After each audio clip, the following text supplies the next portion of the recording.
Hello Prem ji जी। जी, नमस्कार नम, संगीता जी, प्रणाम। नमस्कार। जी, बहुत जी। बहुत स्वागत है आपका जी, जी, जी, जी, थैंक इस you. Pyramid meditation channel Haryanvi में। जी, जी, जी। और बहुत अच्छा लगा क्योंकि आपकी जो मैं बातें सुनती हूँ तो बिल्कुल दिल से कनेक्ट हो जाती हूँ। और जी। आज हमें सबको मौका मिला है कि हम सब आपसे सूफीज़्म के बारे में सुने जी, और जी। जो आपका अनुभव है जी, सूफीज़्म के बारे में बिल्कुल, वो आप हमारे से शेयर करेंगे। बिल्कुल, तो बिल्कुल जी। मैं आपका बहुत तहे दिल से स्वागत करती हूँ जी, इस जी। पिरामिड मेडिटेशन चैनल हरियाणवी में। जी, और बिल्कुल। जो हमारे व्यूअर्स हैं वो भी जुड़ हुँ। रहे हैं धीरे-धीरे। जी, जी। तो शुरू करते हैं, आपसे ही शुरू करते हैं। आप अपना संदेश दीजिए सूफीज़्म के बारे में, शुरू करिए बिकॉज़ हम बहुत उत्सुक हैं आपकी बात सुनने के लिए। जी, जी। या तो आप देख लीजिए, अगर आपको लगता है जैसे कुछ अगर आज जुड़ने वाले हों, तो हम थोड़ा वेट कर लेते हैं, तब तक थोड़ी हाँ अपने जी। आपस में ऐसे ही बातचीत कर लेते हैं। जी। हाँ, ठीक हाँ है, ना? बात कर लेते हैं। हाँ, ओके। हाँ, थोड़ा-सा 5-10 मिनट देते हैं, क्योंकि कई बार ना टेक्निकली थोड़ा-सा दिक्कत आ जाती है, कई बार ना जैसे सपोज़, जी। तो 5-10 मिनट थोड़ा-सा हम लोग आपस में शेयरिंग कर लेते हैं, है ना? तो आपके जीवन परिचय के बारे में आप थोड़ा बता दीजिए सभी को और उसके बाद फिर हम सूफीज़्म पे शुरू करेंगे। बिल्कुल, मेरा जैसे संगीता जी, जो मेरा जन्म हुआ है, वो एक राजस्थान में जगह है पिलानी। जी। तो इसके पास में ही गाँव है, तो चिड़ावा, जैसे झुंझुनू डिस्ट्रिक्ट में आता है ये एरिया जो है ना, हुँ, तो मेरा जन्म यहाँ का है। और जब मेरी 15 साल की जैसे उम्र थी, तो मेरे जीवन में कुछ ऐसे घटनाक्रम इस तरह से हुए लाइफ में ना, तो हुँ, मेरा रुझान अध्यात्म की तरफ बहुत फिर हो गया जी। हुँ, तो हुँ, मैंने जीवन में बहुत से मास्टर्स को, स्पिरिचुअल बुक्स, धर्म ग्रंथ, जगह-जगह मैंने सबको पढ़ा। जहाँ कोई भी मुझे खबर मिलती थी, तो प्यास मेरे भीतर ऐसी जो थी कि जहाँ कोई भी खबर मिले मैं वहाँ पहुँचूँ, उसको मैं एक्सप्लोर करूँ।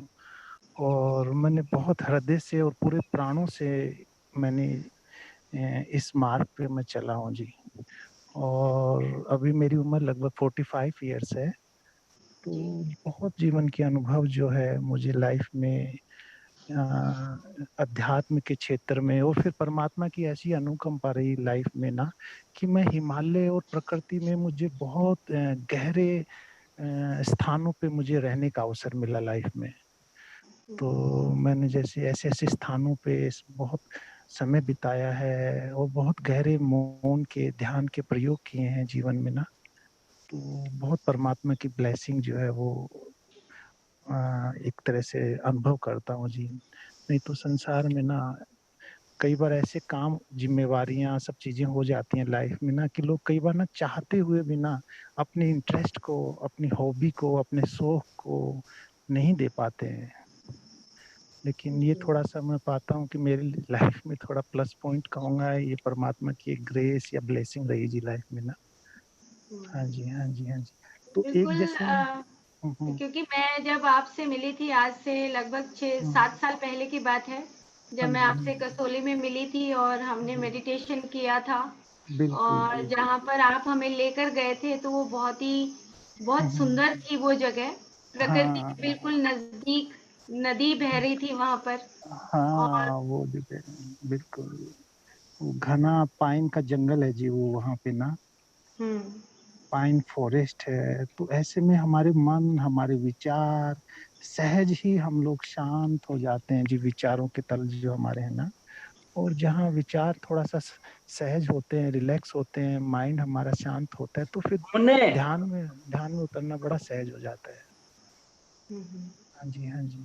मुन्ने ये कहाँ थे लेट वाला। ये आप जो हैं इनको अनम्यूट करिए सुमित जी।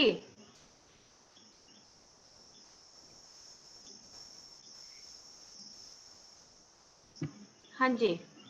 चलिए जी, तो मुझे लगता है अभी हमारी 6 मिनट हो गई हैं। हाँ, तो हम शुरू करते हैं बिकॉज़ शुरू करते हैं, रिकॉर्डिंग सुन बिल्कुल। लेंगे सब। बस, बस, बस, तो बस, बिकॉज़ बिल्कुल, इट इज़ लाइव तो सब रिकॉर्डिंग बिल्कुल, सुनेंगे। बिल्कुल, तो बिल्कुल, आप बिल्कुल। हम सूफीज़्म पे शुरू करते हैं। जी, जी, जी। तो मैं आपको सबको मेरी तरफ से नमन, प्रणाम।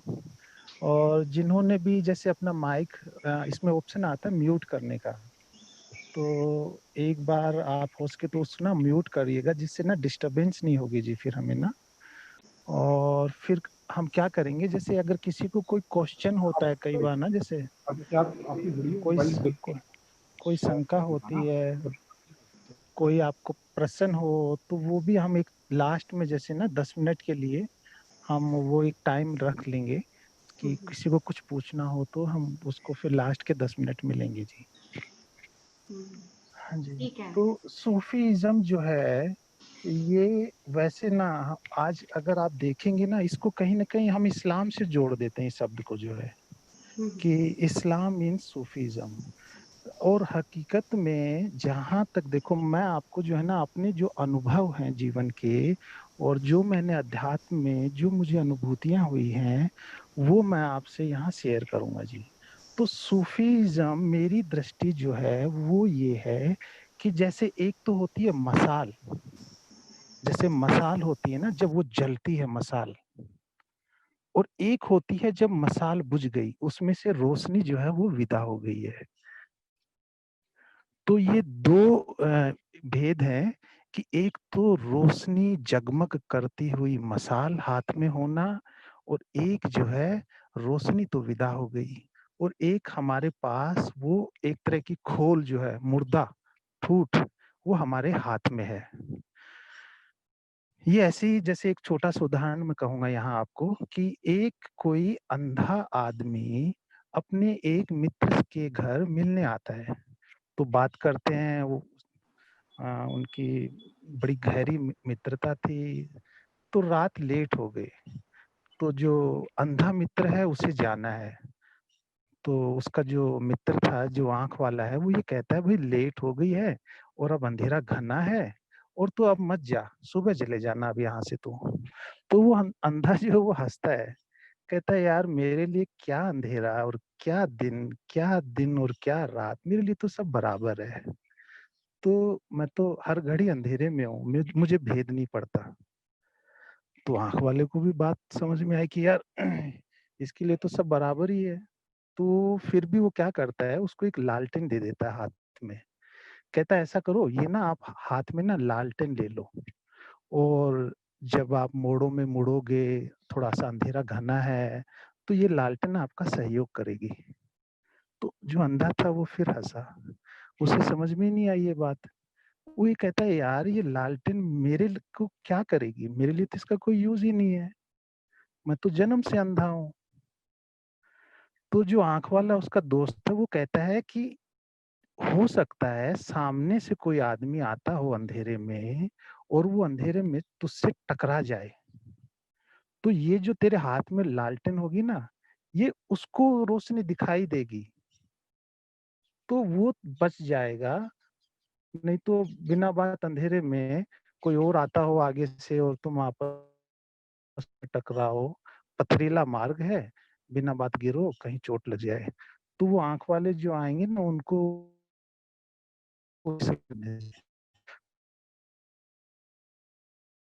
ठीक है। तो उसने जी अपने हाथ में बाल्टी ले ली, और वो थोड़ा ही आया था, 2-4 फुट उसने मुड़ा, इतने क्या हुआ, उससे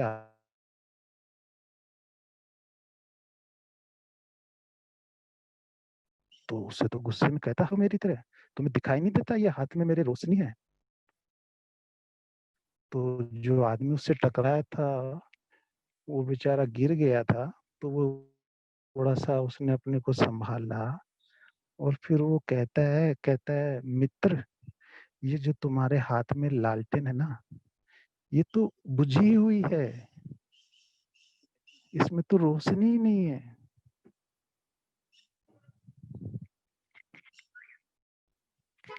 अब अंधा जो है वो लेके तो चला था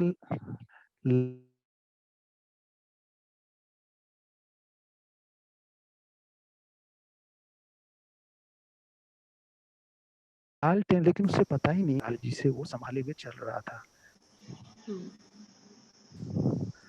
तो ये अगर आप देखोगे ना, तो ये हमारी स्थिति है, ये हमारी स्थिति है जी।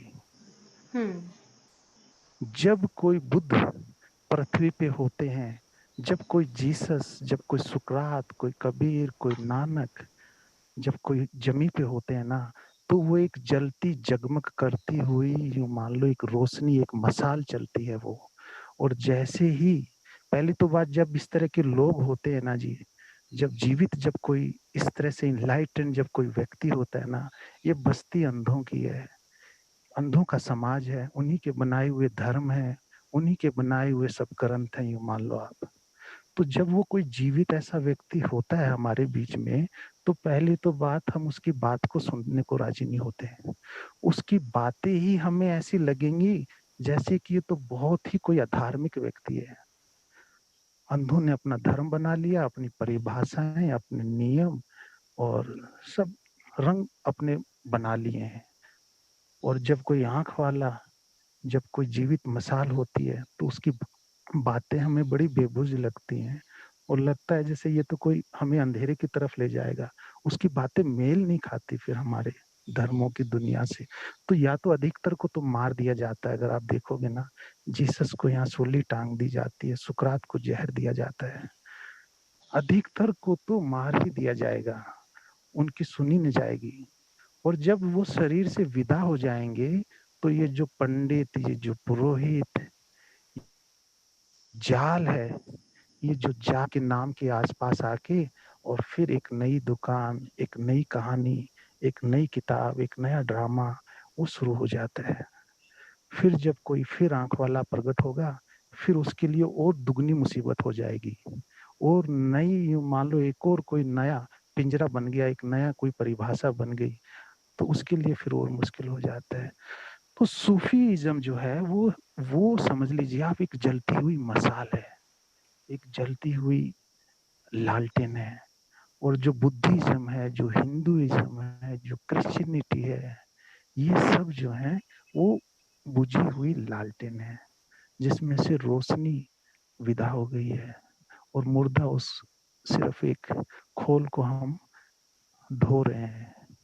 एक जैसे जीवित कोई प्राण था, वो विदा हो गया है, और एक लाश है, मरी हुई मुर्दा, वो हम ढोते हैं जी। एक बहुत सुंदर, एक सूफीज़्म में एक महिला है, आप में से शायद अधिकतर ने उनका नाम सुना होगा, उसका नाम था राबिया। तो राबिया। आज मैं थोड़ा सा आपसे उस, हाँ जी, उसकी थोड़ी सी चर्चा करना चाहूंगा। राबिया जो थी, एक इराक में ना एक बसरा जगह है जी, तो जो साउथ पार्ट है इराक का, वहाँ पे राबिया का जन्म होता है। तो एक बहुत ही, जैसे हमारे हिंदुस्तान में ऐसी एक महिला हुई है, उसका नाम था लल्लेश्वरी, और वो कश्मीर के एरिया में और उनका जन्म हुआ था। तो जैसे बुद्ध और जैसे जीसस, इस चेतना की जो ऊंचाइयां थी, वो ये राबिया जो है उसी ऊंचाई की, उसी कॉन्शियसनेस की इनलाइटेंड एक लेडी जो है, ये इराक में हुई है। इनका 714 में जन्म हुआ था और 801 में इन्होंने अपना शरीर त्याग दिया है। तो इनके जीवन से जुड़ी हुई कुछ घटनाएं मैं आपको शेयर करूंगा, और आपको बहुत ही वो एक उसमें गहरी इंसाइट आपको उसमें मिलेगी। वैसे तो देखो जी, इन्होंने ना कोई नई बात नहीं कही है ना। हमारे यहाँ 10,000 साल पुराने जो अपने उपनिषद है ना, उपनिषद के ऋषियों ने जो शब्दों के द्वारा कहा जा सकता था, वो उन्होंने कह दिया है। मनुष्य शब्दों के माध्यम से जो भी व्यक्त कर सकता था, एक्सप्रेस कर सकता था, उपनिषद के ऋषियों ने कर दिया है। और जब मैंने पहली बार जब उपनिषद पढ़े ना, सच में सो नहीं पाता था जी रात को। मैं तो अपना नाम तक नहीं छोड़ा उन ऋषियों ने, नाम तक नहीं छोड़ा, और इतने गहरे मनुष्य जाति को वो सूत्र दे गए हैं। तो सबसे बड़ा जो भेद हो जाता है ना हमारे जीवन में, मैं आपको अपना जो है ना अनुभव बताता हूँ। देखो, ये जो सब्जेक्ट्स होते हैं ना, ये संगीता जी सब्जेक्ट्स हैं, हमारे हृदय में कितनी प्यास जगी है। ये जो भी इस तरह के जो मीन्स मास्टर्स हुए हैं, या उनके जो वचन है ना, वो वचन एक तो होता है जैसे हम गए किसी कवि को सुना, किसी लेक्चरार को सुना, है ना। तो वो शब्द हैं, तो वो भेद नहीं पड़ेगा जी कुछ। हमारे प्राणों के भीतर कितनी प्यास जगी है, और जब फिर हम तैयार होते हैं ना भीतर से, और जब फिर हम किसी ऐसे सूफी मास्टर के वचनों को सुनते हैं, उनकी देशनाओं को, उनके जो जीवन और जो रहस्य है उनके ऊपर, उनके जो इशारे उन्होंने किए ना, जब हम वो फिर जब प्यास और एक सुलगती हुई आग हृदय में जब हमारे होती है, और जब हम उनके करीब जाते हैं ना, तो फिर हमारे भीतर जादू होना शुरू होता है। फिर वो जो सूत्र हैं उनके, वो जो मास्टर की जो है ना, वो फिर तब हमें पता चलता है। तो सूफी जो जगत है ना, इसमें बहुत से एक लोग हुए हैं, जैसे सरमद अल हिल्लाज मंसूर हुए हैं। मंसूर जो थे इनके गुरु थे, उनका नाम था जुन्नैद। हमारे यहाँ एक फरीद हुए, उमर खयाम, जलालुद्दीन रूमी, आप सबने नाम सुना होगा इनका। बहाउद्दीन, खलील जिब्रान, बायजीद, हमारे पंजाब में सिंध प्रांत में हुए हैं बुल्ले शाह। तो ऐसे बहुत नाम है। ये मनुष्य जाति के, मैं तो ये कहूंगा कि एक तरह से कोहिनूर फीके हो जाएं जी इनके आगे। सूफी मास्टर्स की जो खूबी मुझे जो लगती है ना, ये 2 लाइन में और ऐसी बात कह देंगे ना कि पूरा ग्रंथ फीका हो जाता है उनके आगे। 2 लाइनों में वो ऐसी बात कर देंगे। और इनके साथ में दुर्घटना जो हुई सूफी जगत में, वो ये कि ये मुस्लिम कम्युनिटी के बीच में इनका जन्म हुआ। हमारी जो हिंदू जो परंपरा है ना, एक बात की मैं तहे दिल से ना बहुत सम्मान करता हूँ इसका, कि हमारे हिंदू धर्म में कितने भी क्रांतिकारी संतों ने कितनी भी क्रांतिकारी बातें की हों, लेकिन हमारे समाज के लोगों ने ना कभी उनको प्रताड़ित नहीं किया। जैसे गौतम बुद्ध थे, गौतम बुद्ध ने अपने जमाने में बहुत बड़ी रिवॉल्यूशन की थी। उस जमाने में जो हमारा पुरोहितवाद था, जो हमारे यूं मान लो ऐसी ऐसी चीजें की जाती थी धर्म के नाम पे, और वो गौतम बुद्ध ने आवाज उठाई बहुत। जैसे एक मुझे उनकी घटना याद आती है, एक बार वो गुजर रहे थे और किसी मंदिर में बलि दी जा रही थी, एक बकरा चढ़ाया जा रहा था, उसकी गर्दन काटी जा रही थी। तो जब बुद्धा वहां से गुजरे तो उन्होंने पूछा कि भाई ये भीड़ क्यों लगी है यहाँ, क्या हो रहा है। तो उन्होंने कहा जी ये हम ना ये बकरा काट रहे हैं यहाँ पे, और हम ना परमात्मा को ना खुश करने के लिए और ये बलि चढ़ाते हैं हर बार। तो गौतम बुद्ध वहां रुक गए और वो पूछते हैं कि मनुष्य जो जाति है, इसमें सबसे जो श्रेष्ठ कृति है, वो कृति जो क्रिएशन है, जीव और इसकी जो जगत है, इसमें कौन है। तो कहते हैं जी नेचुरली इंसान है। सबसे जो श्रेष्ठ जो कृति है वो तो इंसान ही है इस दुनिया में, परमात्मा की बनाई हुई जो कृति है। तो तो गौतम बुद्ध कहते हैं तो तुम ऐसा क्यों नहीं करते कि मेरी बलि चढ़ा दो, चलो आज। तुम एक निर्जीव, एक जीव जो बकरा है, इसको तुम जो है इसकी गर्दन काट रहे हो ना, तो ऐसा करो ना, तुम एक इंसान की गर्दन काटो, उसको उसकी बलि चढ़ाओ, तुम्हारा परमात्मा बहुत खुश हो जाएगा।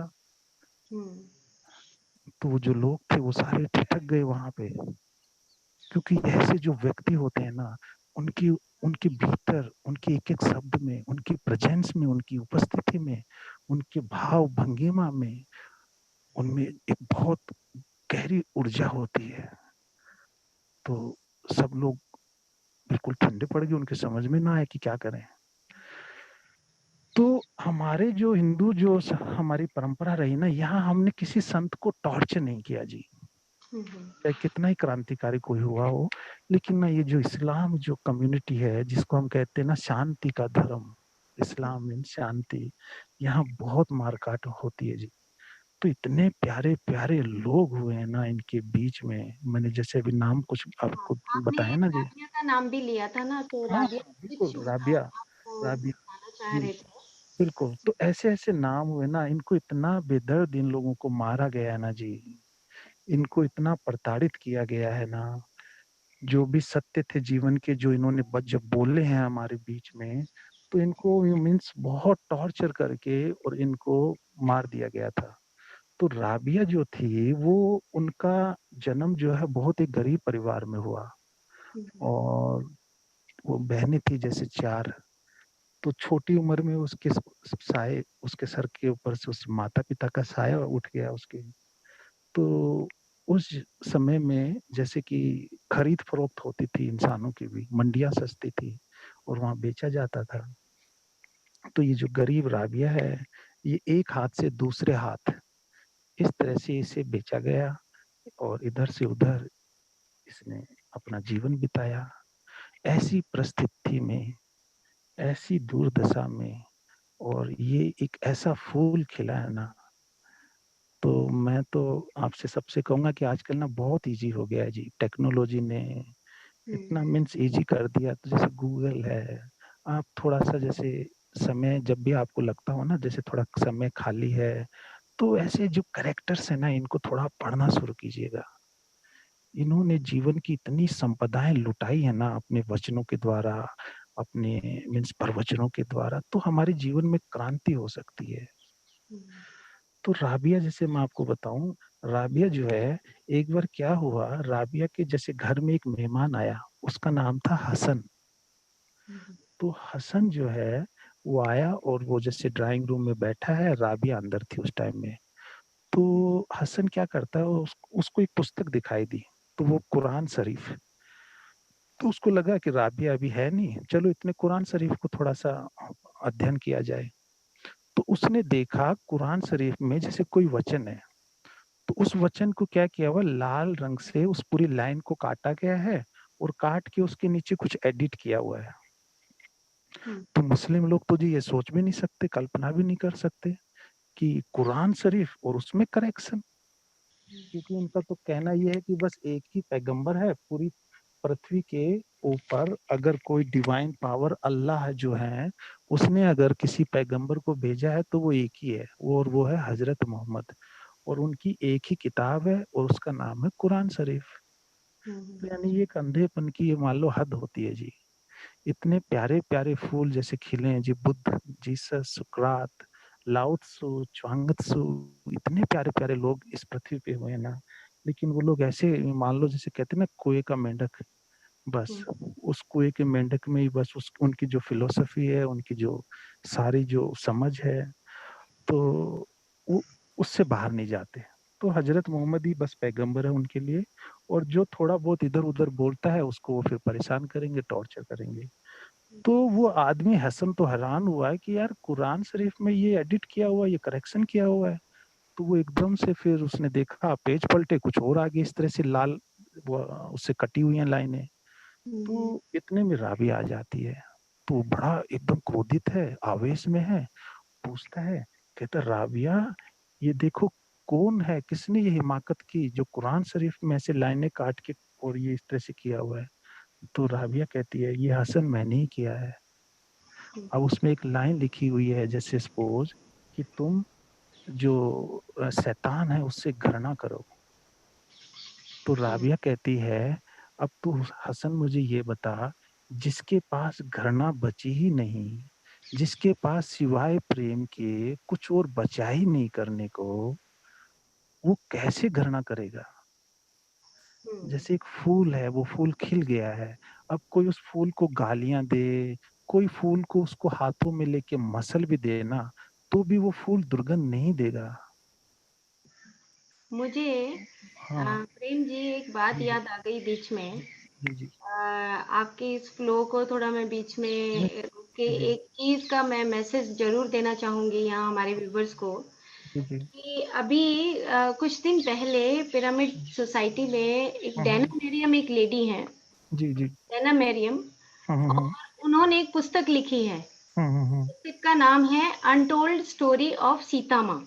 जी जी जी तो उन्होंने अपनी कहानी लिखी है उस हम्म पुस्तक में, हम्म और उस पुस्तक में उन्होंने बताया है कि जो रामायण में जो राम और सीता जो दोनों को भगवान के रूप में हम पूजते हैं, तो हम्म सीता माँ के साथ जो बचपन में नौकरानी का उन्होंने रोल निभाया है उस त्रेता युग में, डेना मेरियम ने।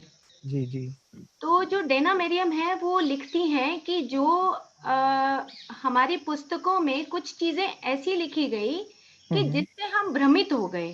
जैसे कि उन्होंने एक उदाहरण दिया कि सीता माँ अब उस जमाने में, त्रेता युग में, जब वो उनके अपने पिता के साथ, जनक के साथ जाती थी और पूरे जंगलों में जाके जो आश्रम बनाते थे ऋषि, वहां पे वो जाके वो ये कहती थी कि जंगलों को, पेड़ को मत काटो और इतने बड़े बड़े आप आश्रम मत बनाओ, कि पेड़ों के अंदर भी वही जीव आत्मा है जो आप एक लालटेन की बात कर रहे थे ना, बिल्कुल जी जी जी कि जी। जो रोशनी है वो सभी चीजों में है, वो बिल्कुल जीव आत्मा बिल्कुल। सभी में है। तो उन्होंने 2 जन्म लिए उस त्रेता युग में। एक बार वो मीनाक्षी रही और एक बार अनुसुईया रही। बिल्कुल जी और जी। जब सीता माँ बचपन में थी तब वो मीनाक्षी का रोल उन्होंने किया उस वक्त, उस जन्म में। और उसके बाद जब वो अयोध्या में चली गई सीता माँ, उसके बाद उनकी मृत्यु हो गई, तब उन्होंने अनुसुईया नाम से जन्म लिया। हाँ जी जी तो जी जी। उन्होंने ये बताने की कोशिश करी है इस अनटोल्ड स्टोरी ऑफ सीता माँ में, वो हम पुस्तकें अपने मतलब के अनुसार बदल देते हैं। बिल्कुल बिल्कुल जी हम जी। क्या करते हैं, हमें सुविधा होनी चाहिए। बिल्कुल तो उस हिसाब से। आज की डेट में अगर हम YouTube पे ये, अगर हम डेना मेरियम की स्टोरी सुनते हैं, अनटोल्ड स्टोरी ऑफ सीता माँ, हाँ जी हाँ जी। तो मैंने उनके अभी कुछ चैप्टर्स पढ़ लिए हैं, लगभग 10-12 चैप्टर मैं पढ़ चुकी हूँ। तो उसी का मैं सार आपको बता रही हूँ कि हम अपनी ही पुस्तकों को मैला कर देते हैं, और बिल्कुल बिल्कुल। अपनी पुस्तकों को मैला करने के बाद फिर हम उसी से भ्रमित हो जाते हैं, बिल्कुल है वही ना? है ना जी। चाहे वो राबिया हो, और चाहे वो मीरा हो, चाहे वो बिल्कुल। भगवान राम हो, सीता हो, हम्म। कितने ही हमारे महर्षि, ब्रह्म ऋषि हुए, हमारी बिल्कुल।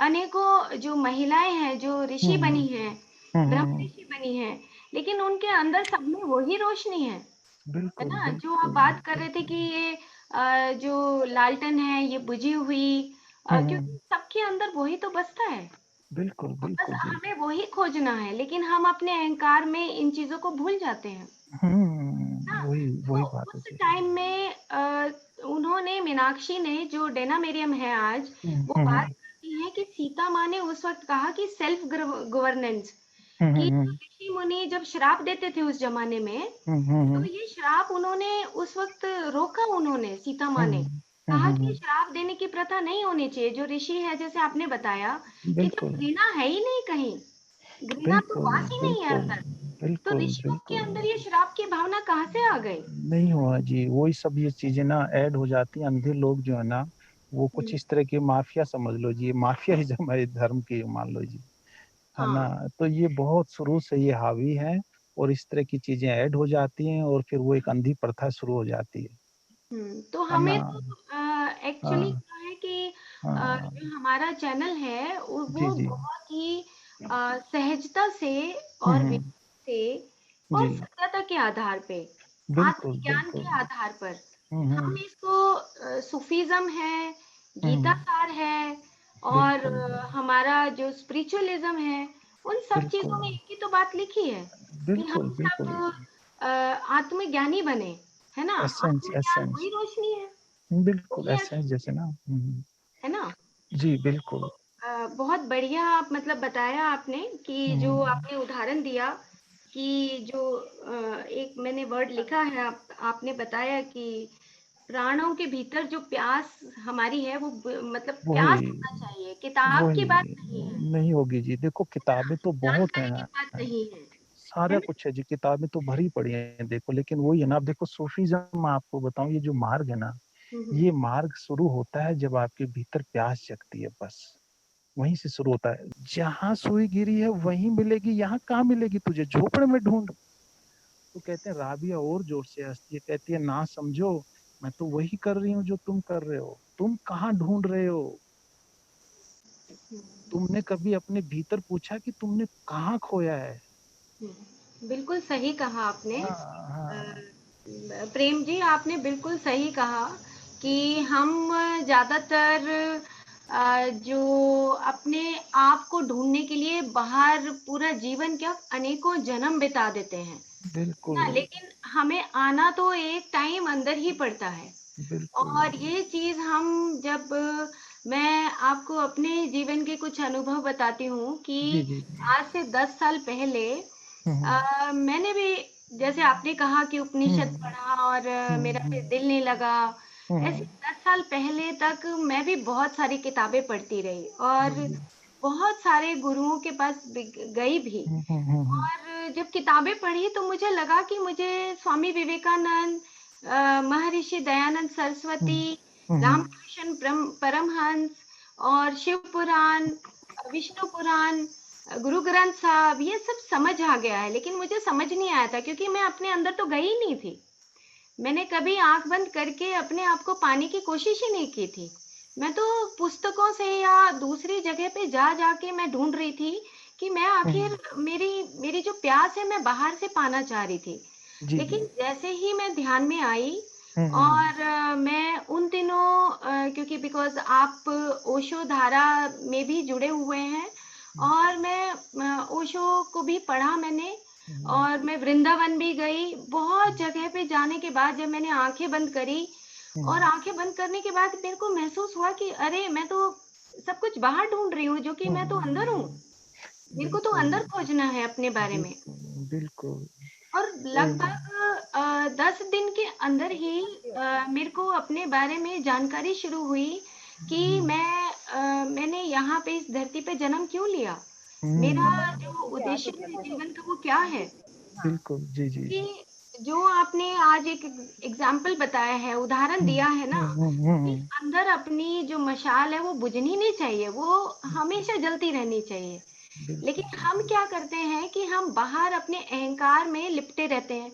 हम सोचते हैं कि हम ही सही हैं और हम ये सोचते हैं कि बाहर जाने से शायद हमें बहुत कुछ मिल गया है, तो वो हमें कुछ नहीं मिलता है बाहर। हम अपना समय खराब ही करते हैं क्योंकि बिल्कुल जी। हम अगर अपनी आंखें बंद करें और अपने आप से जुड़ जाए तो रोशनी तो हमें खुद को ही जलानी है और है अंदर रोशनी, बिल्कुल सिर्फ एक बिल्कुल। आवरण ही तो पड़ा हुआ है, जी जी उसको हटाना बिल्कुल।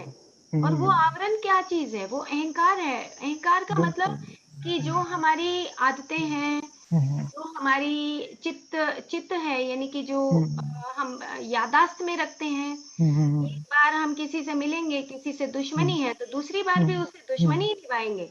बिल्कुल ये जी नहीं जी। पता कि हो सकता है कि वो आदमी जो एक वाल्मीकि जो डाकू थे वो आज एक महर्षि बन चुके हैं, हम ये जी भूल बिल्कुल। जाते हैं हम्म ना। तो हमें अपने जीवन में हमेशा अपने उस आत्म ज्ञान को, उस आत्म चिंतन करना चाहिए हमें कि हम कौन हैं। और इसका एक ही रास्ता है प्रेम जी, जी जी। वो रास्ता है ध्यान।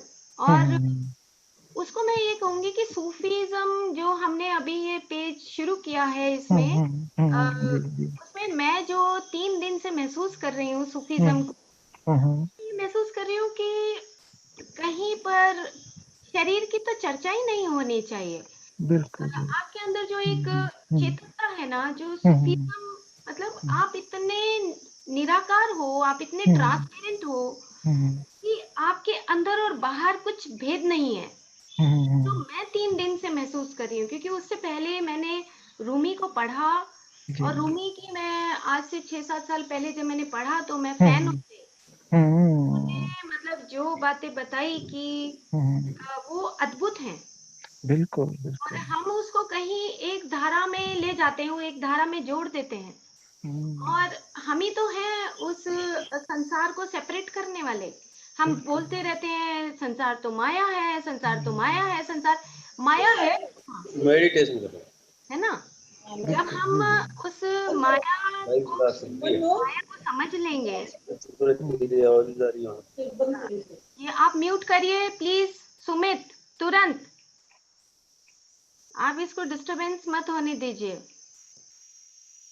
माया का मतलब सिंपल इतना ही है कि हम जब ड्युअलिटी में रहते हैं, हमेशा ड्युअलिटी में रहेंगे, ये करें या ना करें, लेकिन अगर हमें ये पता ही लग जाए कि हम तो इस रास्ते पे जाना है बिल्कुल जी। तो ऑटोमेटिकली हमारी डुअलिटी खत्म हो जाएगी। तो हमें इसी पे जाना है। प्रेम जी, मैं आपको कुछ हमारे जो व्यूअर्स हैं, जी, जी। सुभाष जी हैं, जी। जो बहुत अच्छा बोलते हैं, उनकी जो शेरो शायरी है वो बहुत कमाल की है। वाह जी मैं वाह। उनसे मतलब लगभग 20 साल से जुड़ी हुई हूँ, तो वाह, हम उनकी आपको भी सुनने को मौका मिलेगा। तो बिल्कुल अद्भुत। सुभाष जी, मैं आपको इनवाइट करती हूँ, प्लीज आप अपनी शेरो शायरी कुछ जो हमने ग्रुप में लिखा था, प्लीज आप सुनाइए। अनम्यूट करिए। हाँ। आप सभी को मेरा सादर प्रणाम है। और मैं ऐसा समझता हूँ कि मेरी औकात नहीं है, सच पूछो तो आप लोगों के सामने बोलने की। मैं बच्चा हूँ इस मामले में, बिल्कुल आप मैं इतनी बड़ी बड़ी बातें सुन रहा हूँ और मैं सुनता हूँ, पढ़ता हूँ इन चीज़ों को। ओशो का मैं भी प्रशंसक भी हूँ, फैन हूँ। अगर मैं कभी उलझन तो ओशो को पढ़ता हूँ और गांधी को पढ़ता हूँ। इस बारे में मैं कुछ ज़्यादा नहीं बोल पाऊंगा, लेकिन कभी कभी मुझे ऐसा ख्याल आता है कि मैं कभी पढ़ रहा था कि आदम को खुदा ना कहो, आदम खुदा नहीं है, मगर खुदा के नूर से आदम जुदा नहीं है। जो सूफीज्म है वो पवित्रता, या जैसे आप कल बता रहे थे कि एक बूंद जैसे सागर में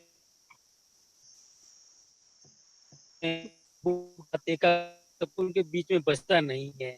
मुझे लगता है कि ये मोहब्बत है, ये प्यार है, यही सूफीज्म है। और मुझे कहना चाहिए कि मैं तुम्हें खुदा कहूँ या खुदा को खुदा कहूँ, दोनों की सूरत एक है। मैं किसको खुदा कहूँ? जैसे राबिया जी का भी प्रेम जी जिक्र कर रहे थे कि अब मेरे अंदर ऐसी कोई चीज है, नफरत है ही नहीं कि मैं किसी से नफरत करूं। तो मेरे लिए सब बराबर हैं। शैतान सामान्य व्यक्ति में प्रेम, फूल जैसे भी जी बताते थे कि फूल खिलता उसको मस्त तो वो सुगंध ही देगा। तो जब हमें उस रास्ते पर चलते हैं, वहां तक पहुंचना तो कबीर बुद्ध हो जाना तो बहुत बड़ी बात है। मैं कभी उसके बारे में सोचता नहीं हूँ, लेकिन आदमी इंसान इंसान हो जाए। जैसे कहते हैं कि फूल कितना भी खूबसूरत हो, खुशबू लाख जौहर हो आदमी में, इंसानियत नहीं तो कुछ भी नहीं। मैं समझता हूँ अगर हम ऐसा भी कर पाए तो भी कहीं ना कहीं अच्छा लगता है। जब हम रास्ते पर चल, हमारे पैर के नीचे कोई कीड़ी मकोड़ा ना आ जाए, कोई हम फूल ना तोड़ ले, कोई हम किसी पेड़ को नुकसान ना करें, कभी हम चिड़ियों को दाना डाल दें, या जिस आदमी की जरूरत है हम उसके कभी काम आ जाएं। मतलब हम पिघले हमारा दिल किसी के प्रति, उसमें उस तरफ हम चले थोड़ा थोड़ा। तो मैं समझता हूँ कि प्रेम जी तो बड़े ज्ञानी है और आप लोगों ने भी बहुत इस पर मेहनत किया हुआ है, काम किया हुआ है। मैं तो आपसे सुनने एक के लिए शायरी और आपके कर दो, शायरी क्या और जी? सुना दो, दो शेर और सुना दो। स्टेज पे इतना बोलते हो, मैं दो शेर तो सुनाने पड़ेंगे आपको। मैं नेक्स्ट टाइम में आपसे फिर मुखातिब होऊंगा। अभी मैं सुनने का बहुत मन है। जब आदमी नीचे दरी पर बैठता है ना और ठीक। सामने से सुनता रहता है तो वो उस मूड में नहीं होता। मैं तो आप में खो गया था जिस प्रकार से आप बोल रहे थे, और मेरी आंखें खुली खुली रह गई कि आप कितने पढ़ने लिखने वाले आदमी और कितने मतलब ज्ञान आप लोगों को है। तो मैं तो आपका शिष्य हूँ और मेरा बोलने का कुछ औचित्य नहीं बनता है। फिर भी आपका रहेगा तो मैं मतलब ये प्रयास करूंगा कि अगली बार मैं थोड़ा सा कुछ उस पर लेकर आऊँ। बिल्कुल शुक्रिया आप बिल्कुल, लोगों आप का मुझे लेकर मौका आइए। हाँ, थैंक यू सुभाष जी। और आगे हम पक्का सुनेंगे। 2 दिन के बाद आपसे फिर से हम आप रूबरू होंगे। और वैसे तो हम रोज ही लाइव होते हैं, लेकिन अलग अलग विषयों के साथ हम आगे बढ़ते हैं। तो मैं धन्यवाद करती हूँ आपका। और हमारे साथ रानी जी हैं, जो मैं रानी जी को इनवाइट करती हूँ कि वो प्लीज अपना एक शेर व शायरी, क्योंकि वो बहुत ही सरल और सादगी से भरी हुई हैं, तो मैं रानी जी को चाहूंगी कि वो अपना कोई शेर सुनाए, शेर व शायरी जिसमें भी उनको अच्छा लगता है। प्लीज रिक्वेस्ट है Rani ji. Yes. Please, welcome. Please ma'am, आप बताइए सूफीज्म के बारे में। बलजीत मैम थी हमारे साथ, शायद जुड़ नहीं पा रही हैं। और बलजीत मैम को भी सूफीज्म का और उनके पूर्व जन्मों से काफी गहरा ज्ञान है। बलजीत मैम प्लीज, हम सुनना चाहते हैं आपसे। हेलो,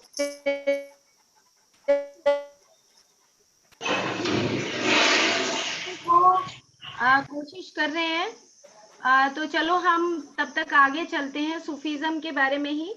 ये जो हमारा चैप्टर है सूफीज्म का, ये लगातार चलता रहेगा, क्योंकि जो सूफीज्म और जो सूफीज्म हमें समझना है वो यही समझना है कि हम अपने आप में कॉन्शियस बीइंग्स हैं, हम चेतन हैं।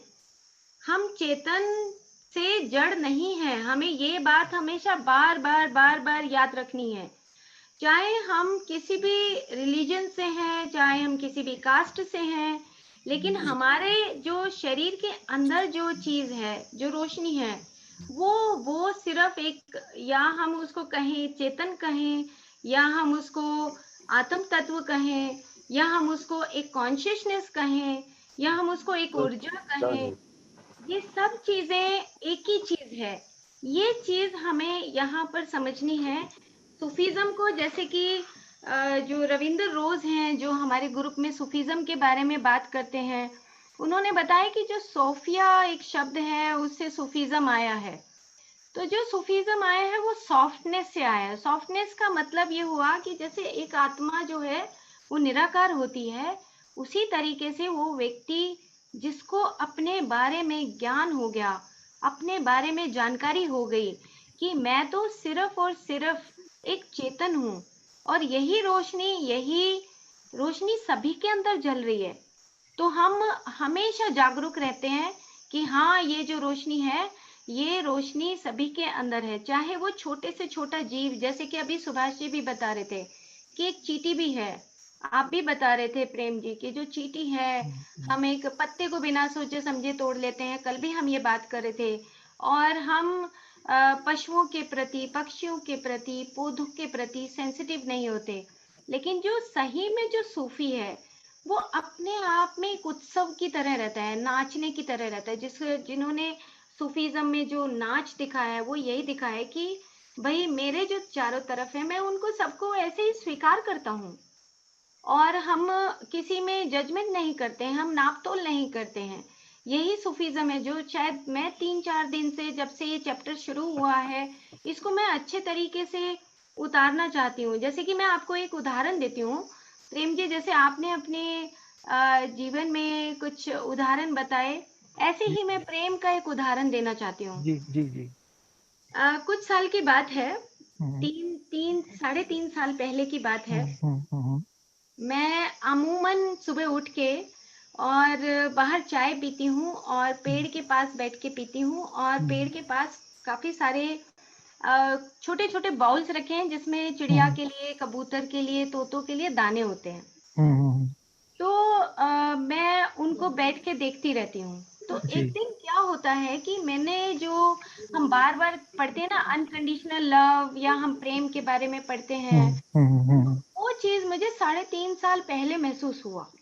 और मैं चाय पी रही थी, तो पक्षी जो है ना, दाना चुग के और उड़ रहे थे, फिर से वापस आ रहे थे, फिर उड़ के जाके डाल पे बैठ रहे थे, फिर से वापस आ रहे थे। तो मेरे अंदर ऑटोमेटिकली अपने आप ही ना एक मुस्कुराहट आ गई। मैं स्माइल अपने आप ही, एक जैसे होता है ना चेहरे पे एक मुस्कुराहट से, अरे वाह, अपने आप ही ये चिड़िया तोते खाना खा रहे हैं। और ना रोज की आदत हो गई उनको बैठने की, क्योंकि मैं बैठती हूँ, तो वो, उनको पता है कि यहाँ तो कुछ होता नहीं, तो फियरलेस होते हैं, उनको उनका डर नहीं होता। तो वो आ रहे थे और जा रहे थे, तो मेरे अंदर वो स्माइल जैसे आई, तो मैंने उसको ना, उस स्माइल को, उस मुस्कुराहट को पकड़ लिया कि आखिर ये किसने करवाई है, ये कहाँ से आ रही है मुस्कुराहट, मैं क्यों मुस्कुरा रही हूँ। तो मैंने देखा कि अरे, मेरे को तो ये जो खुशी है, ये मुस्कुराहट है, ये मेरे को वो चीज जो प्रकृति ने, एक नेचर ने बनाई है, मैं उसको देख के मुस्कुरा रही हूँ। और मैं इसलिए मुस्कुरा रही थी कि शायद मैं उनको देख के अपने आप में खुशी महसूस कर रही थी, क्योंकि वो भी आजाद है और मैं भी आजाद हूँ। लेकिन हम जिंदगी में क्या करते हैं कि हम जिंदगी में एक दूसरे के ऊपर निर्भर रहते हैं। कि मेरी पत्नी, मेरे बच्चे, मेरा घर, मेरा मटेरियलिज्म, पता नहीं क्या क्या, हम एक दूसरे को गुलाम बनाना चाहते हैं। ये चीज मैंने उस दिन जीवन में सीखी कि कभी कभी हम क्या करते हैं अपने परिवार वालों के साथ ही, हम सोचते हैं कि उसने मेरे को समय नहीं दिया, वो तो मेरे से जेलस करता है या मैं उससे जेलस करती हूँ। और हम एक दूसरे के प्रति सराउंडिंग में जितने भी हम परिवार में रहते हैं या सोसाइटी में रहते हैं, ऑफिस में काम करते हैं, तो उनके प्रति कहीं ना कहीं मन मुटाव रहता है, भेदभाव रहता है। वो एक स्वतंत्र जो जीवन होता है, जैसे पक्षी उड़ रहे थे और पक्षी वापस आ रहे थे, फिर उड़ रहे थे, और मेरे मन के अंदर वो मुस्कुराहट आ रही थी। तो हम दोनों अलग अलग रहते हुए एक दूसरे की मुस्कुराहट को और आजादी को जान रहे थे। सेम इसी तरीके से मैंने अपने जीवन में उस चीज को मैंने इम्प्लीमेंट किया कि मेरे सराउंडिंग में जो लोग काम करते हैं, उनको मुझे कभी भी अपने आप में सोचना नहीं है, बंधन महसूस नहीं करना है, एक इंडिपेंडेंट नेचर को महसूस करना है, और दूसरों की लाइफ में इंटरफेयर नहीं करना है, या हम दूसरों के बारे में जो हम बात करते हैं वो भी नहीं करना है। क्यों? क्योंकि जो हम कहते हैं युक्त वाणी, हम युक्त आहार बोलते हैं, तो मित आहार, युक्त आहार, इसी तरीके से एक युक्त वाणी होती है, एक मित वाणी होती है। तो जो हम अगर किसी थर्ड पर्सन के बारे में बात करते हैं, तो उससे क्या होता है कि हमारी ही ऊर्जा नष्ट होती है। ये चीज मैंने 3.5 साल पहले और अच्छे तरीके से सीखी कि अगर आप दूसरों को एक फ्रीडम देते हो, और दूसरों की फ्रीडम से आप खुद ही मुस्कुराने लगते हो, खुद ही हंसने लगते हो, खुद ही आपको एक खुशी मिलती है, तो वो सही खुशी है। क्योंकि बार बार हम लगभग 10-15 साल से तो मैं ही लिखती आ रही हूँ या मैं ही पढ़ती आ रही हूँ कि we are in the unconditional love. Unconditional, what is unconditional love? Unconditional love is something कि जिसमें आप कोई एक्सपेक्टेशन नहीं कर रहे हैं, किसी से आशा नहीं रख रहे हैं कि अरे वो मेरे लिए ये काम करेगा, मेरे लिए अगर वो नहीं आया टाइम पे तो उसको तो आना चाहिए था। अगर हम इन चीजों से फ्री हो जाते हैं तो शायद ये सूफीज्म का एक छोटा छोटा छोटा सा पार्ट होगा जहाँ पे हम स्वयं में खुशी महसूस करते हैं। और उसी को लेके 3-4 दिन पहले जो मुझे सूफीज्म के ऊपर ये चैप्टर शुरू करने का मेडिटेशन में आया, तो उसको लेके मैं खुश हो गई, मैं थ्रिल करने लगी, नाचने लगी कि अरे वाह, सूफीज्म एक ऐसी चीज है कि जिसमें हम अपने आप से जुड़ते हैं। The meeting between you and you, आपकी आपसे मुलाकात होती है, सच में मुलाकात होती है, जिसमें आप बहुत स्पष्ट हो जाते हैं अपने आप में कि अरे तुम क्या कर रहे हो, नहीं ये नहीं करना है आपको, तो और आपकी एक गहराई से आपको अपनी जिंदगी में उतरना है। तो ये चीज मैंने 3.5 साल जब पहले शुरू की, और उसको मैंने अपने जीवन में उतार लिया कि किसी के बारे में कुछ भी बात नहीं करना है, किसी का बुराई नहीं करना है। किसी करते तो पहले भी नहीं थे, बट और भी ज्यादा जागरूकता आ गई। और आज सूफीज्म का जो चैप्टर शुरू हुआ, उसमें और भी ज्यादा एक मुझे एक खुशी है कि हम सब व्यूअर्स और हम सब इस मेडिटेशन चैनल के माध्यम से हम लोगों को ये बताएं कि जहां हम अभी लिप्त हैं, वहां हमें लिप्त नहीं होना है। हम अपने आप में प्योरिटी से, उस शुद्धता से, उस चेतन स्वरूप में, और जो आपने बार बार बात करी कि घृणा तो कहीं है ही नहीं, तो हम कैसे बात करेंगे? घृणा तो कहीं, जब रोशनी है तो अंधेरा ही नहीं है। हम उसको जब बोलते हैं कि अस्तो माँ सदगम्य और तमसो माँ ज्योतिर्गम्य, तो ज्योति है तो वहां पे अंधकार तो है ही नहीं। यही बात जीवन में धीरे धीरे सीखते हैं, जो ध्यान है, सूफीज्म है, उसको हमें बिल्कुल गहराई से उतारना चाहिए। और मैं आपका बहुत बहुत थैंक्स करती हूँ प्रेम जी की आपने हमें समय दिया, और बार बार हम आपको याद करते रहेंगे। और रानी जी हमारे साथ जुड़ी हुई हैं आई थिंक, तो रानी जी आप सुन पा रही हैं अभी बात हमारी? रानी जी, रानी जी सुन रहे हैं आप? नहीं, शायद जुड़ी नहीं है, तो ठीक है। तो हमारा हेलो समय है हेलो वो, हेलो हाँ जी हेलो, रानी, हाँ जी नमस्ते जी। नमस्ते, हम सुनना चाहते हैं आपको। प्लीज बताइए कुछ सूफीज्म के बारे में। सबसे पहले तो आप सभी को मेरा नमस्कार। हाँ जी, हेलो। हाँ जी, सुन रहे हैं, बोलिए, आप कंटिन्यू करिए। और मैं आपकी बहुत आभारी हूँ जिसने मेरे को ये रास्ता दिखाया। मैं किन लफ्जों से आपका धन्यवाद करूं। और मैं एक शेर सुनाना चाहूंगी। तो ये है, फानूस बनकर जिसकी हिफाजत हवा करे, फानूस बनकर जिसकी हिफाजत हवा करे, वो शम्मा क्या बुझे, वो शम्मा क्या बुझे जिसको रोशन खुदा करे। बहुत खूब, बहुत बढ़िया। तो बहुत बहुत धन्यवाद आपका। Thank you, thank you. Thank you Rani ji. आप ना छोटी थैंक सी बात करते हैं, लेकिन वो इतनी अच्छी बात करते हैं कि हमें वो बात याद रहती है। हाँ बताइए, आप कंटिन्यू करिए, आप कुछ कहना चाह रही थी।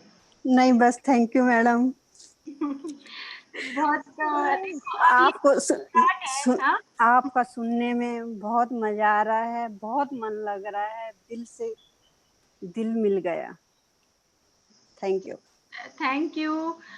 तो यही बात मैं आप सबको, व्यूअर्स को भी कहूंगी कि हमारे साथ अभी कुछ व्यूअर्स हैं, मैं कहूंगी कि निर्भीर हैं, ये निर्जन गांव से हैं, बहुत वंडरफुल मास्टर हैं। निर्भीर, तुम सुन पा रहे हो? निर्भीर, सुनाई दे रहा है तुम्हें?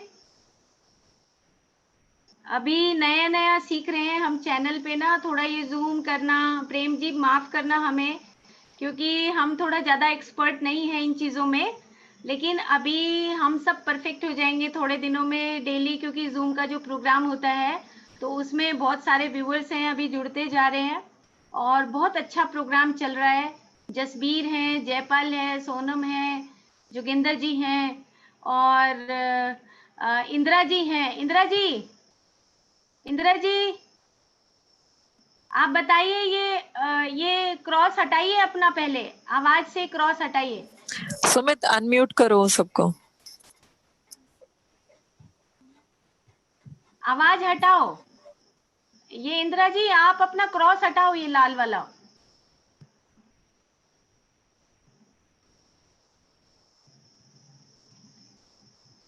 सुमित तुम हटा दो। जी मैम। ओम। हाँ बताइए इंदिरा जी, अपने बारे में बताइए कुछ। मैम ओम, अब मैं क्या बताऊं, मन बहुत कुछ आप ही बता रहे हो, वही बहुत कुछ अच्छा अरे लग तो रहा है आप हमारा, अपने तो बारे वो में बताने। बताइए, मेरे बारे में नहीं, अपने बारे में बताइए। मास्टर होता है वो मैं अपने अपने बारे में बताता है। हाँ जी मैम। हाँ बताओ, कितने मैं साल से आप योगा करते हैं? मैम, मैं 15 साल से मैं योगा शुरू किया हुआ है मैम मैंने। और मैंने हजारों अपने भाई बहनों को इस योग से जोड़ दिया और वो ठीक भी हुए हैं, लोगों को बगैर मेडिसिन के ठीक हो गए हैं योग से। और मैं आपका धन्यवाद करती हूँ जो आपने मुझे भी इस चैनल पर लाइक किया है, और मैं भी कुछ अपना यहाँ दिखाऊंगी, कुछ लाइव दे करके, ताकि सभी हमारे साथ जुड़कर योग भी करें। और देखा अभी हमने ध्यान जितना करते हैं मैम, इतना हमारा ज्ञान बढ़ता है, नॉलेज बढ़ता है, मैंने ये देखा है। स्वाध्याय करते हैं तो जो याद किया है वो याद ही रहता है। ये मैंने आपको नया एक अचंबा बताती हूँ, तजुर्बा हुआ मेरा ये मेडिटेशन से। जितना ज्यादा देर आंखें बंद करके बैठते हैं तो हम आंखें करके को, अपनी एनर्जी को स्टोर करके और फिर कुछ याद करते हैं, तो हमारे को इसमें ना वो, मेरे को तो 10 गुना फायदा हुआ है इससे। ये मैं बताऊं सभी को, अभी मेडिटेशन के लाभ, योग के लाभ बहुत हैं। अब सभी जुड़े हैं हमारे साथ, और ये रोज हमारा चैनल पर आएगा और इसको हम पूरा धूम धड़ाके से चैनल को चलाएंगे और अच्छे अच्छे इसमें हम रखेंगे, योग के भी रखेंगे, और भी हम सारे आसन है, प्राणायाम है, और भी ध्यान तो हमारा साथ चलेगा। ये तो हमारा मुख्य है ध्यान। तो मैम मैं आपका फिर सभी आए हुए जितने भी हमारे भाई बहन हमारे साथ जुड़े हुए हैं, सभी हमारे योगी योद्धा हैं, ध्यानी हैं, सभी ज्ञानी हैं, और आप सबके हमारे। हाँ, और सभी सूफी हाँ हैं, जी, आप भी सूफी से कम थोड़ा, और रोज जो योगा करवाते हो सुबह सुबह, और हमारे हाँ चैनल जी, हाँ, हमारे चैनल पे ओके। इंदिरा मैडम सुबह 6:30 से 7:30 योगा करवाएंगी, लाइव करेंगी कि वो लाइव बताएंगे करूंगी। ये जोड़ों में दर्द है तो ये क्यों को ठीक होगा है, और अगर कोई परेशानी है वो पेट, कैसे ठीक होगी, हाँ, ये बारे में बताएंगे। पेट की हाँ। बीमारियां हैं, सर्वाइकल जैसे हैं, उनको बताइए सूक्ष्म व्यायाम से हम कैसे ठीक हो सकते हैं बगैर विदाउट मेडिटेशन के। अब मेडिटेशन को छोड़ करके, मेडिसिन को छोड़ करके मेडिटेशन अपनाने का सभी को और योग अपनाने का हम तरीका बताएंगे। बस हमारा एक ही लक्ष्य है, बगैर मेडिसिन के कैसे चल रही ठीक है तो रहे, घूमने ये हम घूमने चले। आपको इसमें बताएंगे। मैं आपकी इंदिरा जी, आपकी भाषा कहाँ गई हाँ जी मैम, कि रह मेरी गया भाषा थोड़ा, तो थोड़ी बहुत बोल दो। ना देखो ना, मैं तनु को सब ने भी सारे है ना, देखना नहीं है, करना सब ने मिलकर मर गया। और जब करोगे जब फायदा पाओगे, नहीं तो देखे तो कुछ नहीं होने वाला है। देखेंगे तो हम देखते रह जाएंगे, करेंगे जब कुछ मिलेगा है। और सारे अपने हरियाणा वासियों ने मैं फिर धन्यवाद करती हूँ इस चैनल को। अब मैं बहुत अच्छे से इसको चलाएंगे और इसमें बहुत अच्छे से हम हरियाणवी भाषा में भी हम सिखाएंगे। कई हमारे भाई बहनों को पता नहीं होता प्राणायाम क्या होता है, हम उसको हरियाणा में बोल के बताएंगे भी प्राण क्या हो है, प्राण एक सांस हो है, प्राण एक हवा हो है, प्राण एक फूक हो है, उसको हम ऐसे करके बताएंगे भी कैसे इसको लेने से ताकत मिलती हमारे भीतर, ये बताएंगे इनको मैम सभी। ठीक है, इंदिरा जी, ताकत ना आपकी आवाज से ही सबके अंदर आ जाते हैं। मैंने अपनी जिंदगी में जो ओके पहली बार योगा ओके, की थी वो इंदिरा जी थैंक के यू। गाइडेंस में की थी। और मैं आज तक भी जब भी योगा करने बैठती हूँ तो मेरे आगे जो चेहरा आता है वो इंदिरा जी का ही आता है। Okay, thank you. बहुत बढ़िया। वैसे तो इंदिरा अभी जी, मैं आपके लिए ये बोलना चाहूंगी कि आप बोलो। इतनी पवित्र आत्मा मैंने अपनी जिंदगी में, वैसे तो सभी पवित्र हैं, लेकिन जितने मैंने आपसे जो इंस्पायर हुई हूँ वो बहुत मतलब कम मिलती हैं ऐसी थैंक आत्माएं जो बगैर किसी स्वार्थ के निस्वार्थ भाव से मैंने आपको लोगों को सेवा करते हुए देखा है। और यू लोगों को सो मच। फिट ये रखते तो हुए, भगवान खुद तो फिट हो ही, बस। आप जितनी योगा तो मैं भी नहीं कर सकती हूँ। खुद तो फिट थैंक हो यू। ही, और आप अपने से जितने जुड़े हुए लोग हैं और सबके साथ निस्वार्थ भाव से, मैंने आपको सुबह 5 बजे उठ के पार्कों में जाके योगा करते सिखाते हुए देखा है लोगों को। ये hats off to you Indira ji, hats off to you. तो thank you so much. Hi Samakshi, thank you ma'am. हाँ हाँ जी। मैम। चाहती हो तुम अपने बारे में बताओ समाक्षी। नमस्कार सबको, मेरा नाम सामाक्षी है और मैं बारे में जरूर बताना। शिक्षा से जुड़ी हुई हूँ और ध्यान में मैं पिछले 8 साल से हूँ। दीदी ने इंस्पायर किया तो कुछ थी जीवन में घटनाएं जिनकी वजह से मैं इस और आई। वो कहते हैं ना कि सुख में कोई याद करे ना करे, दुख में जरूर भगवान याद आता है। तो जब कुछ जिसको जो चैनल मिलता है तो वो वैसे वहां से उसके साथ जुड़ जाता है। तो हर किसी के जीवन में ऐसी कुछ घटनाएं होती है जो इसकी तरफ आदमी अग्रसर होता है। और थैंक कि मैं ध्यान की तरफ गई, आत्मविश्वास जो मेरा बढ़ा ध्यान की वजह से, वो मैं आज ऐसी जगह पे खड़ी हूँ कि जो मैं ये कहती हूँ कि आज मैं किसी पे डिपेंड नहीं हूँ। आज मैं किसी तरह से भी, ये सिर्फ फाइनेंशियल नहीं होता है, ये चीज जाती है आपके माइंड में, जो आपके मस्तिष्क में जब आप ये सोच लेते हो कि आप किसी पे डिपेंड नहीं हो, आप जो हो वो आप एक अपने में एक सिंगल सोल हो, एक अकेली आत्मा आप हो और आप अपने में संपूर्ण हो। ये चीज मैंने अपने अंदर जो पाई है वो ध्यान से पाई है। ये आपको कहीं भी नहीं मिलेगा, किसी चीज से भी नहीं मिलेगा। सेल्फ एनालाइजेशन और ध्यान करना, ये सारी चीज आपको सिर्फ ध्यान से मिलेगी। जो आप कहते हो ना मैं अपने पैरों पे नहीं खड़े हो, आप खुद देखो, आप कहीं ना कहीं किसी ना किसी तरीके से किसी ना किसी पे डिपेंड हो। सबसे ज्यादा आदमी डिपेंड होता है फाइनेंशियली, उसके बाद मेंटली। फाइनेंशियली आप कमाने लग जाते हो, लेकिन एक वक्त जीवन में ऐसा आता है जहां पे आपको किसी के साथ अपने विचार शेयर करने हैं, अपनी बातें शेयर करनी है, ये भी डिपेंडेंसी ही है। बहुत बार ऐसा होता है, आप एक जैसे अभी क्वारंटाइन में चल रहा है, मैं आपको लाइव एग्जांपल देती हूँ। क्वारंटाइन में हम लोग 3-4 महीने से एक घर में बंद है, एक कमरे में बंद है, तो शुरू का टाइम हमने निकाल लिया, लेकिन एक टाइम पे एक सैचुरेशन पॉइंट आता है जहाँ पे हमें ये लगता है कि यार कोई बात करने के लिए चाहिए, कोई चाहिए जिसके साथ हम शेयर कर सकें। तो उस वक्त एक फ्रस्ट्रेशन लेवल, एक हमारे अंदर एक चीज आती है कि मैं निकल जाऊं, तोड़ दूं ये बंधन, निकल जाऊं, मरेंगे तो मर जाएंगे, देखा जाएगा, नहीं रहा जाता। तो ये भी हमारी एक डिपेंडेंसी ही है कि हम किसी ना किसी तरीके से एक दूसरे पे डिपेंड हैं। लेकिन जब आप ध्यान करते हो तो आप अपने मन के अंदर की ये बेचैनियां, इनको कंट्रोल करने सीखते हो, आप अपने साथ जीना सीखते हो। तो ये सारी चीजें हमें ध्यान से प्राप्त होती हैं। और ये चीज जब आपको समझ में आती है तब आप सही मायनों में अपने साथ जीना शुरू करते हो। ये होता है अपने साथ जीना, ये मैंने ध्यान से सीखा है। लाइफ के बहुत सारे एक्सपीरियंसेस हैं, सबको होते हैं, सबको होंगे, लेकिन जो लोग ध्यान करते हैं, मैं कहीं ना कहीं गारंटी के साथ कह सकती हूँ कि वो अपने अंदर ही, उसके अंदर एक खुशी है, एक ऐसी चीज है कि जो वो मैं शब्दों में एक्सप्रेस नहीं कर सकता। वो लगता है कि मैं तो हवा में इतना हल्का हो चुका हूँ कि मैं अपने साथ जीने लग गया हूँ। कुछ हम किसी को जज नहीं करते हैं उस टाइम पे, हम ऐसी स्टेज पे आ जाते हैं। जो अभी दीदी ने कहा कि चिड़ियों का किसी को खुश होके देखना, ये भी चीज मैंने अपनी जिंदगी में एक्सपीरियंस की है कि पहले क्या होता था कि दो लोग बैठ जाते थे, किसी के बारे में टॉपिक उठ जाता था, इसकी चुगली उसकी चुगली, हम भी बड़े मजे से कहने लग जाते थे, हाँ वो तो सच्ची में ऐसा है, हमें भी वो लगने लग जाता है यार ये तो सच्ची में ऐसा है, ये कह रहे तो सही में ऐसा है। मतलब हमारा खुद का विजन नहीं होता था उसमें। और बाद में सोचता था यार मैंने ये बात बोल तो दी उसके लिए, कहीं ये जाके उसको तो नहीं बोल देंगे। तो दिमाग में एक टेंशन भी रहती थी, हमने बोल तो दिया कि कहीं बोल तो नहीं देंगे। तो क्या हमें वो जो थोड़ी देर हमने उस ग्रुप में बिताई और किसी की चुगलियां की या किसी के बारे में हमने कोई स्टेटमेंट दी, तो क्या हम इससे खुश थे? वो सिर्फ उस मोमेंट तक के एक अस्थाई रूप की खुशी हमारे अंदर आई थी। उसके बाद में क्या था, उस खुशी से तो कहीं ज्यादा हमारे अंदर टेंशन थी।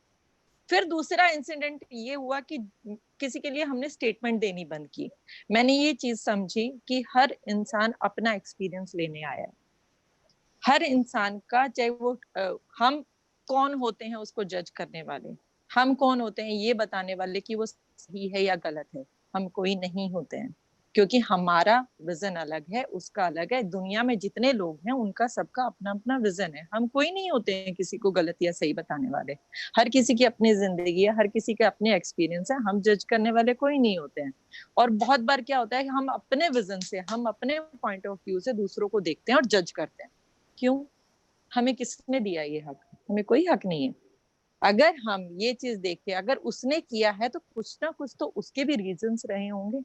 और जब मैं इस कन्वर्सेशन का इस तरह से पार्ट होने लगी कि मैंने ये बोला कि ठीक है यार उसके अपने रीजन रहे होंगे, तो उसके बाद जो आफ्टर इफेक्ट जो थे, जब मैंने सोचा कि यार देख तूने आज किसी के लिए कोई स्टेटमेंट नहीं दी, तूने ये समझा कि उसके भी अपने एक्सपीरियंसेस हैं, उसके भी अपने जजमेंट्स हैं। तो ये चीज मुझे, इस चीज ने सुख ज्यादा दिया और मैं लोगों को समझने लगी। मुझे बहुत अच्छा लगता है लोगों को जानना, हर चीज को जानना, प्रकृति हो, इंसान हो, जानवर हो, उनको एक्सप्लोर करना, उसको समझना कि भगवान ने इतनी चीजें बनाई हैं, ये हैं क्या, ये कैसे बिहेव करती हैं, ये कैसे एक्ट करती हैं। तो ये चीजें मैं बहुत ऑब्जर्व करती हूँ और मैंने ये सीखा है कि हर कोई यहाँ पे अपनी जर्नी लेके आया है, हर कोई अपने एक्सपीरियंस करने आया है। हर कोई अच्छा अच्छा या हर कोई बुरा बुरा नहीं कर सकता, बुरा और अच्छा कहने वाले हम हैं। दुनिया में अगर सब कुछ है, यही है, हम अपना एक्सपीरियंस लेके जाएंगे। लेकिन हम ध्यान के जरिए इन चीजों को समझने की हमारे अंदर एक क्षमता आती है। ये चीज मेरे ध्यान से सीखी है। तो अभी ये चीजें चल रही है। और अपनी पेंटिंग तो बताओ। मैं पेंटिंग, अभी मैंने एक दिन मैं ध्यान करने बैठी थी और मेरे बचपन से ही ना, मेरा कोई पेंटिंग का कोई फील्ड नहीं रहा है बचपन से ही। हाँ, शौक जरूर था कि मैं वाटर पेंटिंग करूं। बहुत तरह की पेंटिंग होती है, लेकिन मेरे वाटर कलर पेंटिंग्स के लिए मेरे को बड़ा क्रेज था बचपन से। और अभी क्वारंटाइन में मेरे को शौक बहुत था, टाइम नहीं मिलता था। तो एक दिन मैं ऐसी बैठी, ध्यान में बैठी, तो मुझे अंदर से एक विजन आया कि देख टाइम भी है, मौका भी है, क्यों नहीं करे।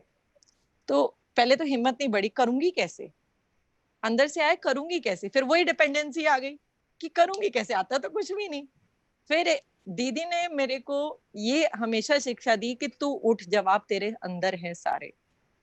मैंने अगले दिन ब्रश उठाई, पेपर उठाया और मैंने शुरू कर दिया और टचवुड डेली थोड़ा करके, और मैं आज इस स्टेज पे आ गई हूँ कि लोग कहते हैं कि वाह क्या कर रहे हो, अब मजा आ गया।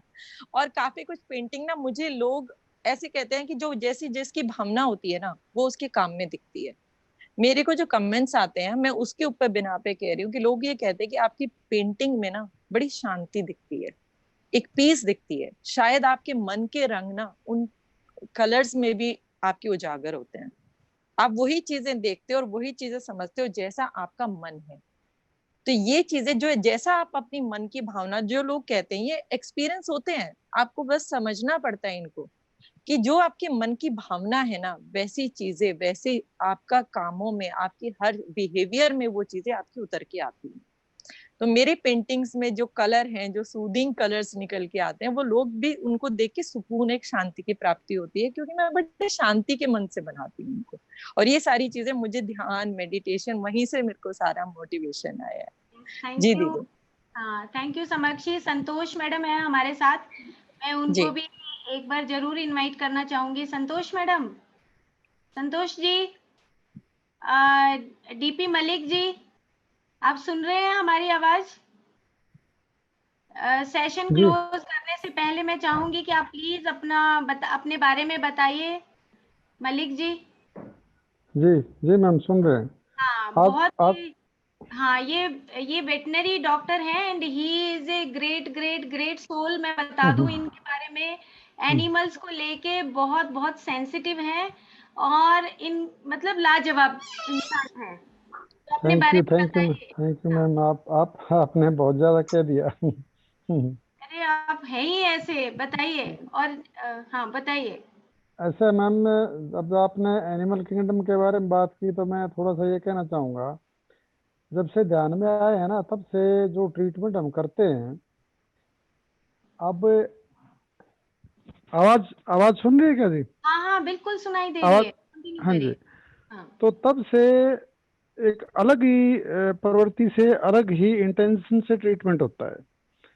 मतलब पता नहीं ऐसी सेंसिटिविटी जैसे आने लगी है कि भाई कोई एनिमल ट्रीटमेंट के लिए आता है, जैसे कोई डॉग है या कोई गाय है या कोई किटन है, छोटा बच्चा है, बिल्ली का है, बंदर का है, कोई बेचारा बिजली ने पकड़ लिया, वो लेके आते हैं। तो पता नहीं, पहले तो ट्रीटमेंट कर दिया करते, लेकिन अब वो सारा दिन दिमाग में यूं रहता है भाई ये ठीक नहीं हुआ, ये एक्सपायर हो गया, इसमें क्यों नहीं ऐसा हुआ, ये मतलब कुछ ज्यादा ही अलग तरह का एक्सपीरियंस होता जाता है। और ऐसा चाहते हुए जैसे पता नहीं, ये तो बहुत ज्यादा काम करने को है, इतना हो नहीं पा रहा है, कैसे हो पाएगा, इस टाइप की सिचुएशन बनती जा रही है। पता नहीं, मैं सोचता हूँ ये क्या हो गया। तो बहुत बढ़िया। जितना जितना हमारे से होना चाहिए इतना कार्य है मैम, ऐसा लगता है कैसे कर पाएंगे। बहुत बड़ा ये तो एनिमल किंगडम है, बहुत बड़ा वनस्पति जगत है, बहुत बड़ा। करेंगे ये, क्योंकि अभी अपना चैनल शुरू हो गया है, इसमें हम एक वनस्पति विज्ञान करके एक सीरीज ला रहे हैं। जैसे जी अभी सूफिज्म के ऊपर एक सीरीज शुरू हो गया है, इसी तरीके से हम वनस्पति विज्ञान और सामूहिक आत्माएं करके एक सीरीज ला रहे हैं, जिसमें बहुत सारे डॉक्टर्स जुड़ेंगे, बहुत सारे आयुर्वेदा कॉलेजेस के स्टूडेंट्स जुड़ेंगे और जी बहुत सारे व्यक्ति जो जुड़ना चाहते हैं वो जुड़ के ये बताएंगे कि इनके अंदर भी वही कॉन्शियसनेस है, वही जीव आत्मा है जो हमारे अंदर है। तो इसीलिए हमें इनके साथ कैसा व्यवहार करना चाहिए। और इसके साथ एक और चैप्टर शुरू किया है जिसका नाम है पंचगव्य विज्ञान। तो जी जो स्पेशली एनिमल्स को लेके शुरू किया है, तो उसमें भी मैं चाहूंगी कि हम सब व्यूवर्स जुड़ें और अपना अपना सहयोग दें, ताकि उसमें जितने भी गौशाला के जो हमारे चेयरपर्सन रहेंगे, मेंबर रहेंगे गौशाला के, क्योंकि पिछले 2-3 सालों से गौशाला पे हमने बहुत काम किया है, तो हम चाहेंगे कि जो गायें हैं, जो बुल हैं, उनको हम कैसे अपने एक फैमिली मेंबर बाने, उसके ऊपर भी चर्चा का विषय रहेगा। और ये 2 दिन हमने रखा है, सैटरडे और संडे को, कि जिसमें हम 3 घंटे की चर्चा इनके ऊपर करेंगे। तो ये ग्रुप बन गया है, उसमें आज आपको हम शामिल करेंगे। मलिक जी। मैं ये कहना चाह रहा था कि इसमें कोई सिर्फ ट्रीटमेंट करने वाला डॉक्टर ही इम्पोर्टेंट नहीं है, हाँ इसमें हाँ हम सब समाज के कोई भी ध्यानी है, कोई भी इंसान है, सभी इक्वली इम्पोर्टेंट हैं। अगर कोई किसी एनिमल के प्रति इतना सजग है कि वो उसको दर्द में देख के अगर उसको डॉक्टर के पास भी, किसी एक्सरसाइज डॉक्टर के पास लेके जाता है, तो he is a great soul. वो वननेस की चीज उसके अंदर इसका मतलब प्रवेश कर गई है। तो हाँ ये बिल्कुल। बहुत बड़ी बात है। कहीं भी हम किसी ट्री को डैमेज होता देख रहे हैं, उसमें हमें अगर अंदर कहीं कुछ महसूस होता है, तो that means you are going towards the exact situation जिसके प्रति हम डेली ध्यान कर रहे हैं। और एक वननेस की कंडीशन जो जिसके लिए हम जब जब हम ये कंडीशन आ जाए कि भाई सभी हम अंदर से तो एक ही हैं, बिल्कुल चाहे वो बिल्कुल। एनिमल किंगडम है, चाहे ह्यूमन है, चाहे पता नहीं कितना, हमें तो सब पीछे का तो मालूम ही नहीं है कहाँ कहाँ से यात्रा करके हम यहाँ तक आए हैं। और बिल्कुल किस किस की क्या क्या स्टेज है, ये हम डेली प्रैक्टिस से ही यही मालूम पड़ता है। यही उद्देश्य रहेगा हमारा। और हाँ, ये वैसे बहुत अच्छा लगा मैं आज फर्स्ट टाइम ही जुड़ पाया हूँ, काफी कोशिश की मैंने, पहले अब जुड़ नहीं डेली पाए थे। आपने जुड़ना है, आपने हमारे साथ, क्योंकि हम हाँ ज्यादा समय नहीं रखते हैं, हम 1 घंटा लगभग करते हैं, लेकिन आज तो ज्यादा हो गया है, लेकिन कोई बात नहीं। और हाँ संतोष मैडम आपके साथ ही है क्या? हाँ हाँ जी, बैठे हैं। तो संतोष मैडम को जरा कहिए कि वो भी अपना इंट्रो देंगी। हाँ, अब आ रही है मैम, आवाज आ हाँ रही है। बोलो बोलो। हाँ जी मैम, नमस्ते मैम। हाँ नमस्ते, अपने बारे में बताइए पहले। मैडम 3 साल से ज्यादा हो गया हमें ध्यान में आए हुए, और बहुत एक अच्छी उपलब्धि है ये। और हर सोल से कनेक्ट हो गए हम, वही फीलिंग ऑफ वननेस। जैसे एनिमल्स हैं या प्लांट किंगडम है मैम, बर्ड्स हैं, जो भी हैं, तो वननेस की फीलिंग, जैसे sensitive towards animals, plant kingdom और मिनरल्स एटसेट्रा, पत्थर जगत जैसे हैं। तो कोई भी इंसान परेशानी में है तो उसके फटाफट भाई रास्ता बताना, ध्यान में लेके आना और उनसे फिर एक्सपीरियंस लेना, और वो बहुत अच्छा फील कर रहे हैं। अच्छा अनुभव है लोगों का। ये बोलते हैं वो मुझे कि सबसे बड़ी अच्छी चीज है, और हमारा तो इलाज ही हो रहा है, मेडिटेशन जो है। इन्होंने मैम आजकल एक नई चीज डेवलप कर दी है काफी टाइम से। सुबह अच्छा शाम की डॉग फीडिंग कई कोई कुत्तों के खाना खाने लग गए हैं, और उनको रहा नहीं जाता वो किए बिना ये। अच्छा। हाँ जी। एक ना मैं चाहूंगी कि आप लोग एक छोटी सी वीडियो बनाइए, हाँ और जी। चाहेंगे कि हम अपने इस चैनल पे हम डालें, ताकि लोग उससे प्रोत्साहित हों कि हमें अपने साथ रहने वाले जो पशु हमारा परिवार है, उसका जी। हमें अपना सहयोग कैसे करना चाहिए। तो hmm. Thank you so much Santosh madam. और मैं चाहूंगी कि निर्जन से जुड़ा हुआ है, नर, निर्जन से। नरवीर जी हैं, नरवीर हैं। हाँ नरवीर जी, आप कुछ बोलो ना, आप सुन ही रहे हो सिर्फ, कुछ अपना 2 शब्द बोलिए आप। नमस्ते मैम। हाँ नमस्ते, आप बताइए ना अपने बारे में। नमस्ते मैम। मैम मैं पिछले 2 साल से 2 साल हो चुके हैं मैम, तब से मैं कर रही हूँ। और मैम मेरे को सबसे बड़ी अचीवमेंट, मेरे साथ साथ मेरी बेटी है, 4.5 साल की हुई है मैम, उसको भी मैं साथ में करवाती हूँ। और मैं अचीवमेंट बताना चाहूंगी मैम उसकी, कि वो अभी अपने जींद डिस्ट्रिक्ट में जितने भी कंपटीशन हुए हैं इस एज ग्रुप के, वो फर्स्ट पोजीशन रही है उसकी। और वेरी गुड। वो मैं भी जैसे कई बार काम करने लगती हूँ मैम, या फिर कई बार मैं बिजी होती हूँ, तो वो अपने आप मुझे कहती है कि मम्मा आ जाओ, चलो ध्यान करते हैं। इतनी लगन उसमें हो गया मैम, और मुझे भी पूरा फायदा मिला है मैम। चलो बहुत बढ़िया संजू, बहुत थैंक यू तुमने। और कभी बेटी को भी साथ में रूबरू करना आप, ठीक है? मैं चाहूंगी कि बेटी भी आपके साथ बैठे और बताए कि मैं कैसे ध्यान के लिए मम्मा को उत्साहित करती हूँ। तो थैंक यू संजू, आपसे डिटेल हम हर रोज आपने लाइव आना है यहाँ पर, और फिर जब समय होगा तब आपसे डिटेल में जानकारी लेंगे। ठीक है, आप ओके। टोटल डिटेल पूछना चाहूंगी मैं, बहुत बढ़िया है। और गोविंद अगर हमारे साथ हैं तो गोविंद तुमसे भी मैं कुछ पूछना चाहूंगी। और हमारे जो और सीनियर मास्टर्स हैं उन सबका मैं थैंक यू करती हूँ, क्योंकि टाइम बहुत हो गया है तो हम अपने सेशन को क्लोज कर रहे हैं। कल फिर हमारा सेशन 7 बजे से रहेगा और टॉपिक दे दिया जाएगा, हम आपको पोस्ट कर देंगे कल के लिए। तो thank you so much all viewers. और मैं बहुत बहुत आभारी हूँ कि हम मिल के एक नया इतिहास रचेंगे, जिसमें ध्यान, स्वाध्याय, साजन संगत, एनिमल्स के लिए, एनिमल्स और प्लांट्स भी जो हमारा परिवार है, हम उसको ये बात समझाने में लोगों तक अपनी जागरूकता फैलाएं कि ताकि हम सब मिलके यहाँ पर इस धरती पे रह सकें। और यही स्वर्ग है, धरती ही स्वर्ग है। इसको कहते हुए हम अपने सेशंस को, यहाँ पे सेशन को क्लोज करती हूँ और सभी का धन्यवाद करती हूँ। और कल फिर से हम 7 बजे सब इकट्ठे होके फिर से बात करेंगे एक नए विषय के साथ। Thank you so much. Thank you ma'am.